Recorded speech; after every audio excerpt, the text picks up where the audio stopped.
शुकासारिखे पूर्ण वैराग्यजाचे वसिष्ठा परी ज्ञानयोगेश्वराचे कवी वाल्मिका सारिखा मान्यैसा नमस्कार माझा तया रामदासा।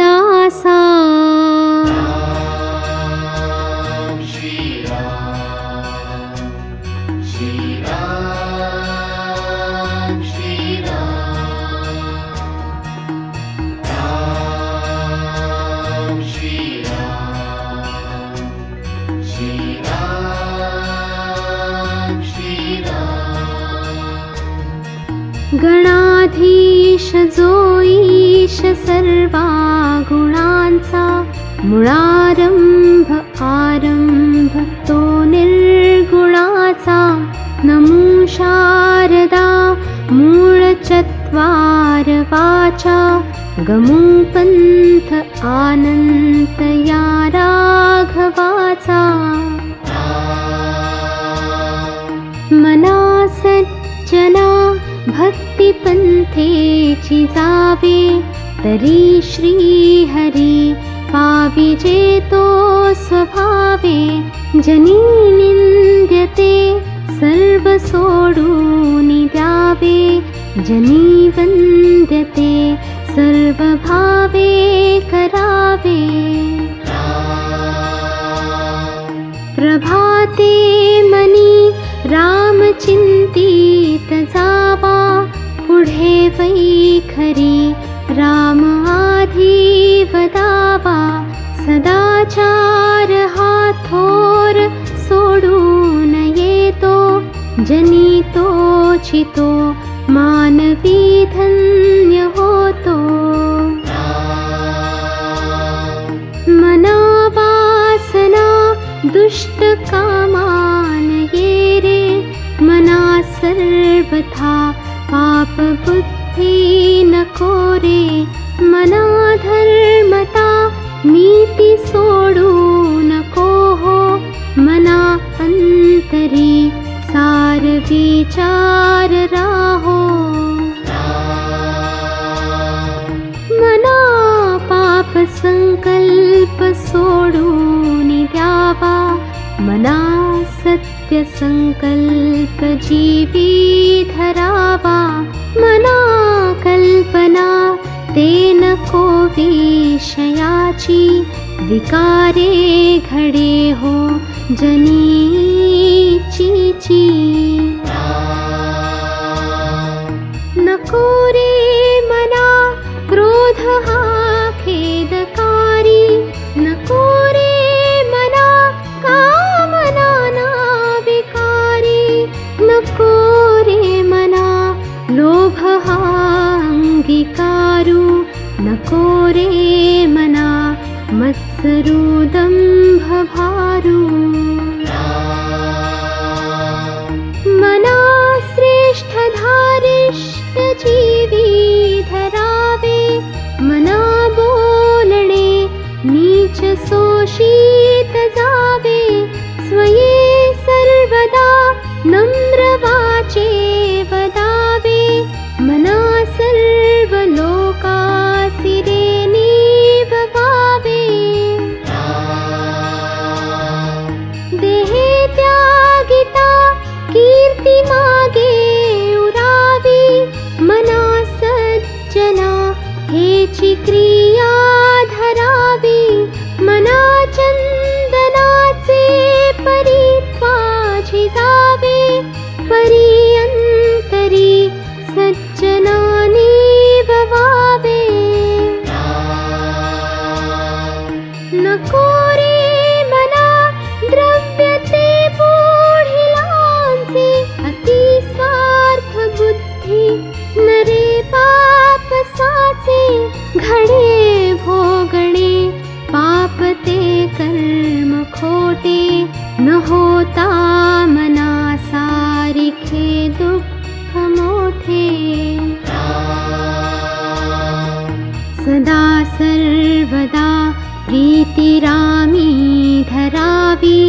दुखाची स्वये सांडी जीवी करावी, देहे दुःखते सुख मानीत जावे, विवेके सदा स्वस्वरूपी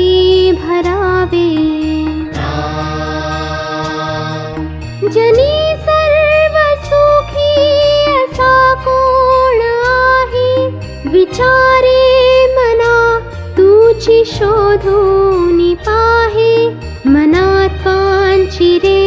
पूर्व संचित केले, तया सारिखे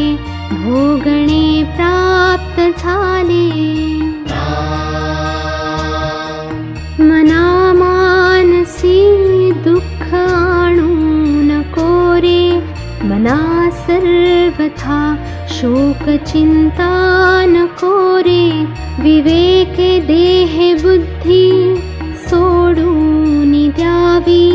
विदेहीपणे मुक्ती भोगीत जावी।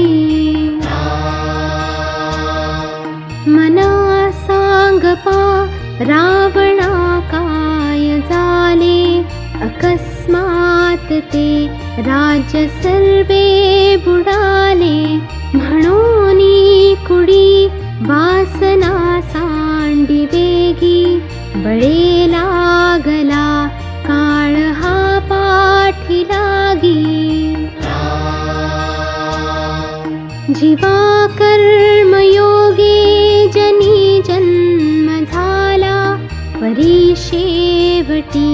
काळमुखी निमाला, महाथोरते मृत्युपंथेची गेले, किती एकते जन्मले आणि मेले। मना पाहता सत्य हे मृत्यू भूमी, जिता बोलती सर्व ही जीव मी, चिरंजीव हे सर्व ही मानिताती, अकस्मात सांडूनिया सर्व जाती। मरेक त्याचा दुजा शोक वाहे, अकस्मात तोही पुढे जात आहे, पुरे ना जनी लोभरे क्षोभ त्याते, म्हणूनी जनी मागुता जन्म घेते। मनी मानव व्यर्थ चिंता वहाते, अकस्मात होणार होऊन जाते, घडे भोगणे सर्व ही कर्मयोगे, मती मंदते खेदमानी वियोगे। मना राघवे वीण आशा नको रे, मना मानवाची नको कीर्ती तुरे, जया वर्णिती वेदशास्त्रे पुराणे, तया वर्णिता सर्व ही श्लाघ्यवाणे। मना सर्वथा सत्य सोडू नको रे, मना सर्वथा मिथ्य मांडू नको रे, मना सत्यते सत्यवाचे वदावे, मना मिथ्यते मिथ्य सोडून द्यावे। बहुहिं पुटी होईचे माय पोटी, नको रे मना यातना तेची मोठी, निरोधे पचे कोंडिले गर्भवासी, अधोमुख रे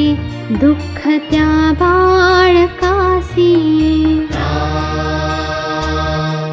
मना वासना सुख सुकविये रझारा मना कामना सांडिरे द्रव्यदारा मनायातना थोर हे गर्भवासी मना सज्जना भेटवी राघवासी मना सज्जना हित माझे करावे रघुनायका दृढचित्ती धरावे महाराज तो स्वामी वायू सुताचा जना उद्धरी नाथ लोकत्रयाचा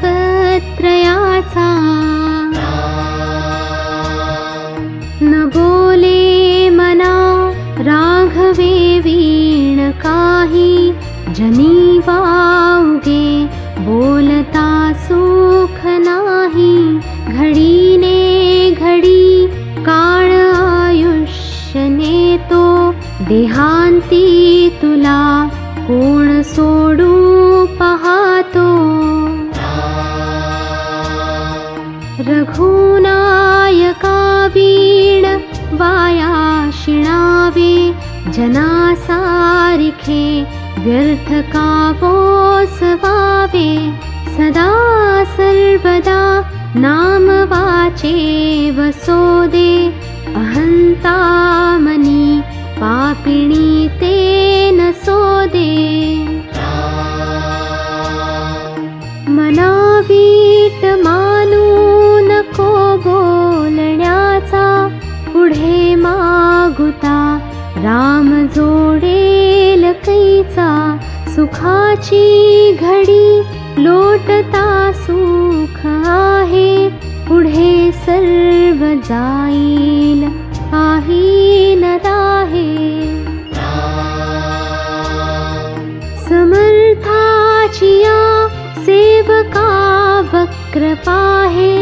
असा सर्व भूमंडळी कोण आहे जयाची लीला वर्णिती लोक तिन्ही नुपेक्षी कदा रामदासाभिमानी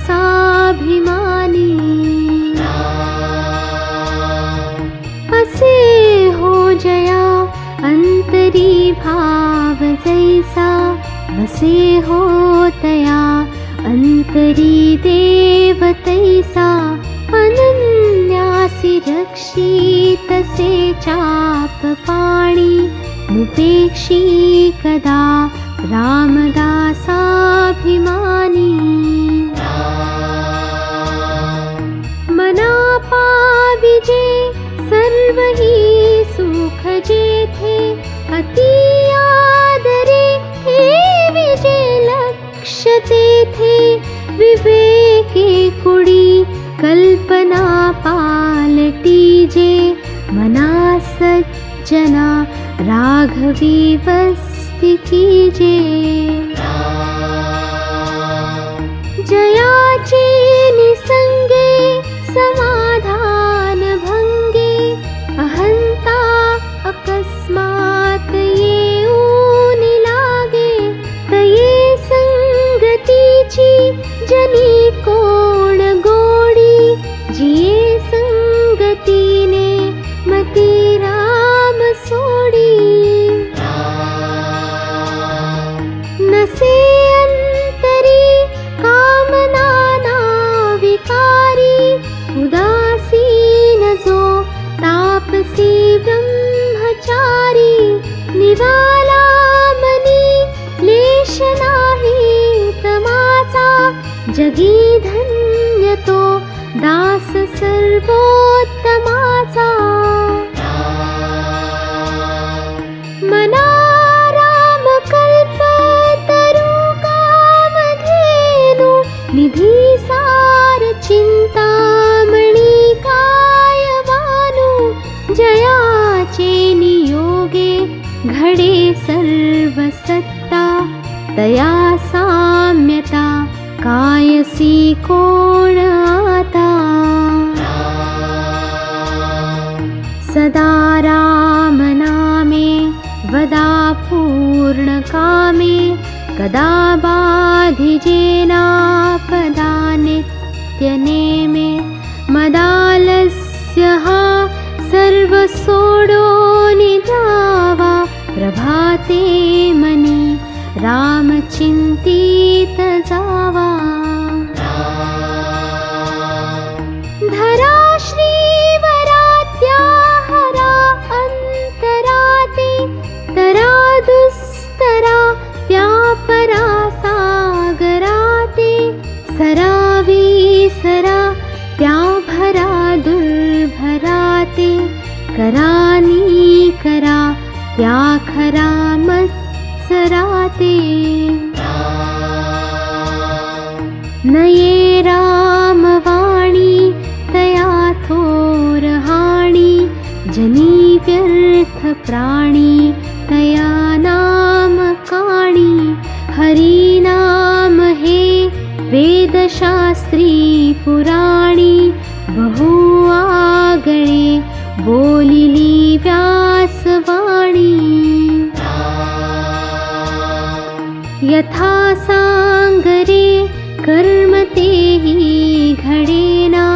घडे कर्म ते पुण्यगाठी पडेना दया पाहता सर्वभूती असेना हुकाचे मुखी नाम तेहि वसेना जनीवाद वेवाद सोडून द्यावा जनी सुख संवाद सुखे करावा जगीतो चितो शोक संताप हारी तुटे वाद संवाद तो हितकारी हुकाचे मुखी बोलता काय वेचे दिसंदिस अभ्यंतरी गर्वसाचे क्रिये वीण वाचाळता व्यर्थ आहे विचारे तुझा तुची शोधून पाहे गती कारणे संगती सज्जनाची मती पालटे सुमती दुर्जनाची रती नायिकेचा पती नष्ट आहे म्हणोनी मनातीत होऊन राहे मनाल्प संकल्प तोही नसावा सदा सत्य संकल्प चित्ती वसावा जनी जल्प विकल्प तोही त्यजावा रमाकांत एकांत काळी भजावा हरि भक्त विरक्त विद्यान राशी जेणे मानसी स्थापिले निश्चयासी तया दर्शने स्पर्शने पुण्य जोडे तया भाषणे नष्ट संदेह मोडे नसे गर्वांगी सदा वीतरागी क्षमा शांती भोगी दया दक्ष योगी नसे लोभना क्षोभना दैन्यवाणा इही लक्षणी जाणीजे योगी राणा म्हणे दास सायास त्याचे करावे जनी जाणता पाय त्याचे धरावे गुरु अंजने वीण ते आकळेना जुने ठेवणे मीपणे ते कळेना कळेना कळेना कळेना ढळेना ढळेना ढळे संशय विषयो हि ढळेना गळेना गळेना अहंता गळेना बळे आकळेना मिळेना मिळेना नको रे मना वाद हा खेदकारी नको रे मना भेद नाना विकारी नको रे मना शिकवू पुढिलासी अहं भाव जो राहिला तुझ पासी अहंता गुणे सर्व ही दुःख होते मुखे बोलिले ज्ञान ते व्यर्थ जाते सुखी राहता सर्व ही सुख आहे अहंता तुझी शोधून पाहे अहंता गुणे नीती सांडी विवेकी अनीती बळे श्लाघ्यता सर्व लोकी परियंतरी सर्व ही साक्ष येते प्रमाणांतरे बुद्धी सांडून जाते तिन्ही लोक जेथून निर्माण झाले तया देवरायासी कोणी न बोले जगी थोरला देव तो चोरलासे गुरु वीण तो सर्वथाहीन दिसे गुरु पाहता पाहता लक्ष कोटी बहुसाल मंत्रावळी शक्ती मोठी मनी कामना चेटके धात माता जनी व्यर्थ रे तो नभे मुक्तिदाता भूते पिंड ब्रह्मांड हे ऐक्य आहे परी सर्व ही सस्वरूपी नसाहे मना भासले सर्व काही पहावे परी संग सोडून सुखे रहावे मना ना कळे ना ढळे रूप जाचे दुजे वीणते ध्यान सर्वोत्तमाचे तया खूणते हीन दृष्टांत पाहे तेथे संग निसंग दोनी नसाहे नभे जाणता नेणता देवराणा नये वर्णिता वेदशास्त्रा पुराणा नभे दृश्य अदृश्य साक्षी तयाचा श्रुती नेणती नेणती अंत त्याचा नभासारिखे रूप या राघवाचे मनी चिंतिता मूळ तुटे भवाचे तया पाहता देह बुद्धी उदेना सदा सर्वदा आर्तपोटी पुरेना अति जीर्ण विस्तीर्ण ते रूप आहे तेथे तर्क संपर्क तोही नसाहे अति गूढ ते दृश्य तत्काळ सोपे दुजे वीणजे पूर्ण स्वामी प्रतापे मना संग हा सर्व संगास तोडी मना संग हा मोक्ष तत्काळ जोडी मनासंग हा साधका शीघ्र सोडी मनासंग हा द्वैत निश्शेष मोडी मनाची शते ऐकता दोष जाती मती मंदते साधना योग्य होती चढे ज्ञान वैराग्य सामर्थ्य अंगी म्हणे दास विश्वासता मुक्ती भोगी म्हणे दास विश्वासता मुक्ती भोगी म्हणे दास विश्वासता मुक्ती भोगी।